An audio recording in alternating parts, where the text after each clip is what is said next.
Now we're going to be kicking everything off with Clash Royale, and this one is not going to disappoint, just like none of our other previous titles have.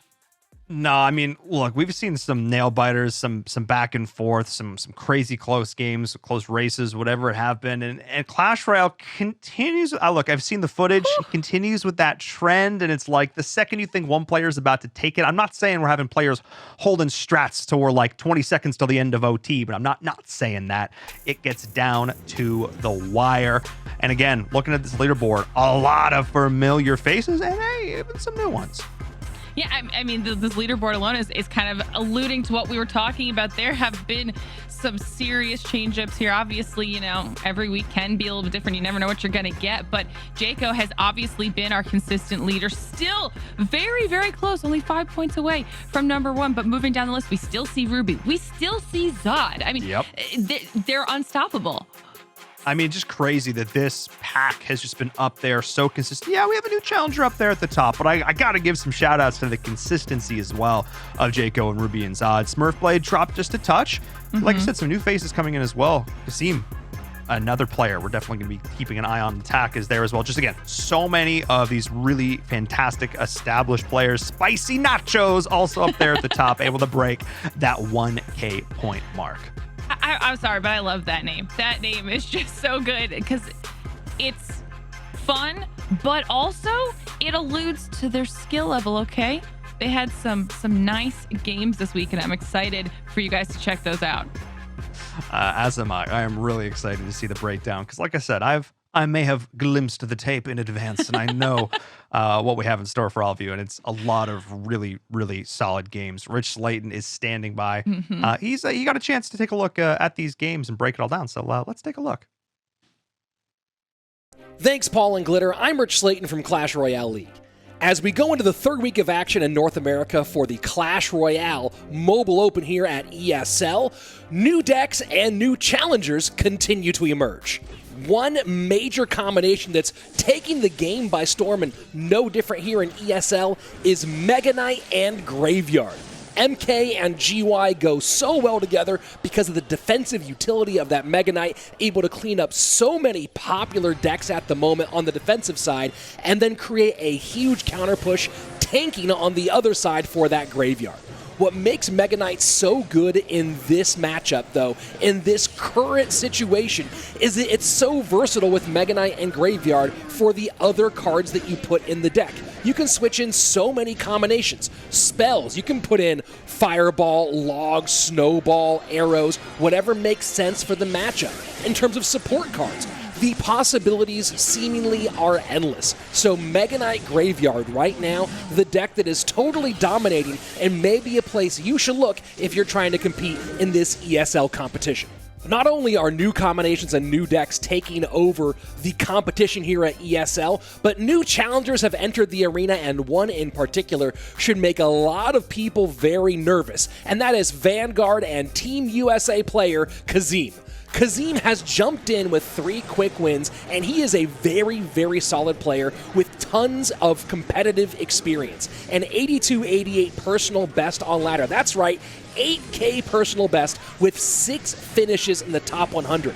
On top of that, he's currently 63rd overall on the Clash Royale League worldwide leaderboards, which puts him within striking range of qualifying for World Finals. Kazim's entry into this competition should put everybody else on notice because he is an immediate contender for the title. Talking about new players, we have had some shakeups at the top of the leaderboards this week. Some names you'll recognize, but some names have fallen out of that top. One of those being Zod, no longer in the top 3 at the moment, but of course still in the top 10 overall.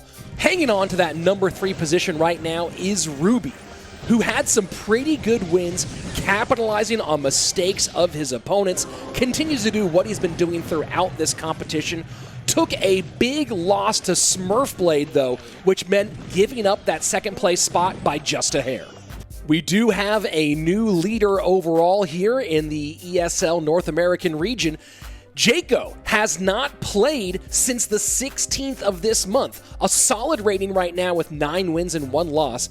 Maybe playing it safe could work for him, but at the moment he's been overtaken by a new player, Baki. Bocce is clearly a step ahead of the competition right now, making some really great plays, and going to a record of 10-1 currently on a 7-game winning streak. So we currently have a new leader. The question is, how long can Bocce hang on to that, and will Jaco pick up his phone once again? That's it for our recap. Now it's time for the game of the week, and as I said, the action's heating up all the way across our rankings at the moment. Here we go with a match from our top 10 featuring our number 9 ranked player, Spicy Nachos, up against current number 6, has fallen out of the top, but looking to battle back, the Canadian Smurfblade. Here we go, jumping into the action. Spicy Nachos, top of your screen. Smurfblade at the bottom. Smurfblade currently 7 wins and 2 losses overall in the competition. Spicy Nachos 4-3. And Smurfblade opening up with what looks like might be P.E.K.K.A. bridge spam with the Royal Ghost behind King Tower. Dark Prince in response. Bandit making almost assuredly we are going to some variation of the very popular long-time archetype. Spicy Nachos so far showing 2 possibilities, either Graveyard or Electro Giant. Lately, this has been more Electro Giant with this combination, but could be going the Graveyard direction, kind of a Splash Yard variant for Spicy Nachos. Does draw first blood with a couple of shots here for Spicy, down to 21.93 on that left-hand side. Barb Barrel makes it feel more like Graveyard at this stage, and there comes the Battle Ram to pick up. Does not stop the shot, so 20.34 on that left-hand side as we pass the first minute of regulation time. Another Royal Ghost in the back right now for Smurfblade as Spicy Nachos picks up there with the Goblin Cage. Brawler going to meet at the bridge against that Royal Ghost. And Smurfblade now just cycling cards in the back. Probably knows he's against Graveyard. Does not want to overcommit. That NATO, really ill-advised NATO out of Spicy Nachos, was trying to maybe go for a fancy move and get the Dark Prince on tower, but against a Bandit, she was going to dash up there either way. So a bit of a misplay there by Spicy Nachos. Not going to get punished for it too much. Will end up about a half elixir behind at the moment and might take 1 shot from this Magic Archer, potentially 2 here. But definitely not the play that I would have recommended for Spicy in that case. Getting a bit too fancy for his own good here as we go into the final 10 seconds before double elixir time. Ice Wizard and Goblin Cage working fine here against that Battle Ram. We'll clean all that up in the middle as Smurfblade now switches lanes. Has not touched tower yet, but Spicy Nachos has put over 500 damage on that left-hand side. Bandit to support here, and now Dark Prince will pick up the Bandit and Royal Ghost with support by that Baby Dragon. Look at the leaked elixir difference, by the way, at this stage so far. Only 2.5 for Spicy Nachos, nearing 5.5 right now for Smurfblade. But Smurfblade now putting the pressure on the right-hand side. They don't call it bridge spam for no reason. Going right at the bridge there with the Battle Ram. And now switching lanes again as Spicy Nachos as Smurfblade does get his first damage of the game as we approach the final 30 seconds of regulation. Bandit working against a Dark Prince, and look at that, a Lightning in, so maybe we are. With the NATO, we're going back to Electro Giant and not going to be the Graveyard deck. I mean, it'd be crazy to see Graveyard with Lightning, but you got to imagine it's Electro Giant at this point, and those 2 decks certainly share a lot. P.E.K.K.A. will be nice against that Electro Giant, as well as the E-Wiz to slow things down if necessary, assuming that's what's going on. And here, look at this. NATO trying to pull back that Battle Ram. Poison gets in. Battle Ram connects somehow. Smurfblade doesn't just get on tower, but runs absolutely roughshod on that right-hand side. The NATO work so far from Spicy Nachos has certainly left something to be desired. Royal Ghost now playing defense on that right-hand side as we are in sudden death overtime.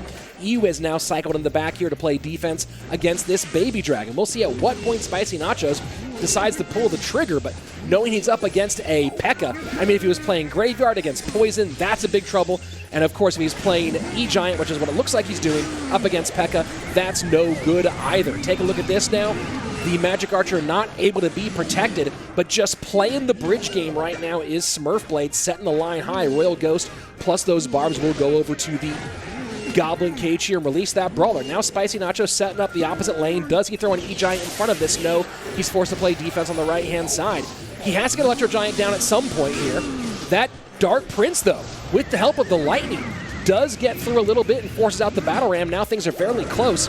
12-24 to 14.98, and the Barb Barrel pulls back the Bandit, but only for a moment, meaning that Dark Prince has to come out on defense as well. pretty tight right now, a little over 220 at the moment, separating these two with 40 seconds left in triple elixir. This is the time the E-Giant would come out, and here it goes. E-Giant right into the P.E.K.K.A. with a little bit of support, but Mama P.E.K.K.A. plus Bandit plus E-Wiz. Lightning trying to make room, though. Lightning does get damage on tower. Electro Giant does not, 1194 to 1224. This could be an absolute foot race here. Poison and Zap versus NATO and Lightning. We'll see who comes out on top as we go to the final 15 seconds. Magic Archer trying to make room for that battle ram. Not going to happen. Does need to control that Baby Dragon left-hand side. E-Wiz goes and picks up the Baby Dragon. That is not the Electro Giant you want to play at this stage of the game. Has to use the NATO defensively. That's going to give up some opportunity. The Lightning comes in. Zap tries to steal it back, and Spicy Nachos steals this one by such a slim margin. 108 HP. Lightning beats Poison, and that is a big-time win for Spicy Nachos in our number 9 spot. Man, what a great finish. That's why I love Clash Royale. Close, down-to-the-wire games. You get some all the time, and it makes the game so exciting to play. Hopefully you enjoyed that. I know I did. Hopefully I'll see you here next week. Go to play.eslgaming.com to register, and you can be part of the North American region for Clash Royale. I'll see you next time. I'm Rich Slayton. Back to you, Paul and Glitter. 108 HP after all that. I told you it was a nail biter. That was a war. Back and forth, so close. Held onto that Electro Giant for so long, only to bring it out right at the end. Used it when back was against the wall. I mean, yeah, Glitter, that's some prime Clash Royale. Yeah, I mean, that's what I was saying. Spicy Nachos, we had some stuff to look at for them, but also, I mean, you called him out when we saw the leaderboard, but Kasim, 6 finishes, Rich was saying, are in the top 100 so far. 63rd overall, just globally, worldwide leaderboards. I mean, that is somebody to keep our eyes on. Anybody who can grind up to 8K is doing some work. Let's put it that way. Definitely a player we're going to keep our eye on for sure. Hey everyone, thanks so much for tuning into our Mobile Open Recap again this week. Your support means a lot to us, and it would mean even more if you could hit that like and subscribe button down below the video. Make sure you stay up to date with all the content that we're releasing here on the channel. All the best mobile esports action, and you don't want to miss it.